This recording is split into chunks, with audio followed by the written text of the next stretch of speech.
आता बातमी एका दरोड्याच्या गुढाची आहे। संभाजीनगरमधल्या दरोड्याचं गुढ अद्यापही उकललं गेलेलं नाहीये। मुख्य दरोडेखोर मारला गेलाय आणि लुटीत गेलेल्या 5 किलो सोन्यापैकी फक्त 19 तोळे सोनं हस्तगत करण्यात आलंय। त्यामुळे फक्त दरोडेखोरच नव्हे तर काही नेत्यांनी पोलिसांवर सुद्धा शंका वर्तवली आहे। पाहूयात एक रिपोर्ट।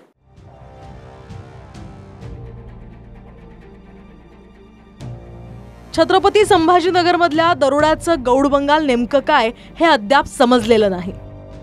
अनेक दशकांनंतरचा हा असा एकमेव दरोडा आहे ज्यात फक्त दरोडेखोरच नाही तर पोलिसांच्या भूमिकेवर सुद्धा संशय व्यक्त केला जातोय। दरोड्यात 5 किलो सोनं आणि 32 किलो चांदीची लूट झाली आहे। मात्र फक्त 20 तोळे सोनं पोलीस परत मिळवू शकलेत आणि दुसरीकडे मुख्य दरोडेखोराचा पोलिसांनी एन्काउंटर केलाय।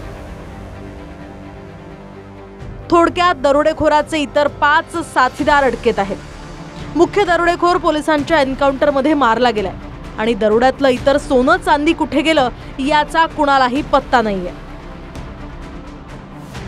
लूट झाली आहे 5 किलो सोनं म्हणजे जवळपास 5.5 कोटी रुपये किमतीच्या सोन्याची आणि त्यातून फक्त 20 तोळे सोनं अर्थात फक्त 19 लाख रुपयांचा ऐवजच परत मिळवण्यात पोलिसांना यश आलंय। दरोडेखोरांचं एन्काउंटर झालं असलं तरी अजूनही जवळपास 5 कोटी 29 लाखांचं सोनं गहाळ आहे। दरम्यान 2 दिवसांपूर्वी पोलिसांवरच संशय वर्तवणाऱ्या मंत्री संजय शिरसाटांनी आता भूमिका बदलत पोलिसांची बाजू मांडली आहे।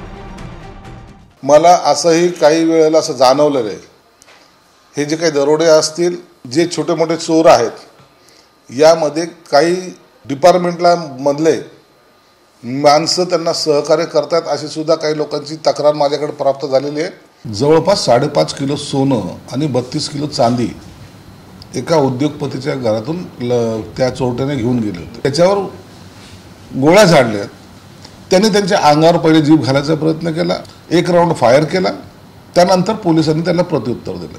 त्या जो वारला त्याच्या मयतावर अनेक प्रकारचे गुन्हे नोंद असल्याचं पोलीस रेकॉर्ड आहे। म्हणून अशा वेळेला पोलिसांनी जर तशी कारवाई केली असेल तर त्याला चुकीचे म्हणता येणार नाही। जे सोनं आहे, मुद्देमाल आहे, तो गहाळ झालेला आहे, तो सापडलेला नाही, त्याच्याबद्दल काय भूमिका आहे? त्याच्याबद्दल असं वाटतं की बाबा ते भेटून जायला पाहिजे आणि पोलीस त्या हिशोबाने तपास करत आहेत। त्यांच्या तपासावर मला काही अजिबात शंका नाही आहे। ते 100% मन लावून कसलाही कसूर न ठेवता पूर्ण तपास करत आहेत ते आणि माझं जे मुद्देमाल आहे त्यांनी मला मिळवून द्यावं, बस एवढंच आहे। तुर्तास दरोडेखोर खोतकरांच्या एन्काउंटरचा तपास सीआयडीकडे देण्यात आलाय। पीआय रवी गच्चेंच्या पिस्तुलानं अमोल खोतकरचा एन्काउंटर झाला होता। संभाजीनगरमधले उद्योगपती लड्डा यांच्या घरी मध्यरात्री 6 दरोडेखोरांकडून हा दरोडा टाकण्यात आला।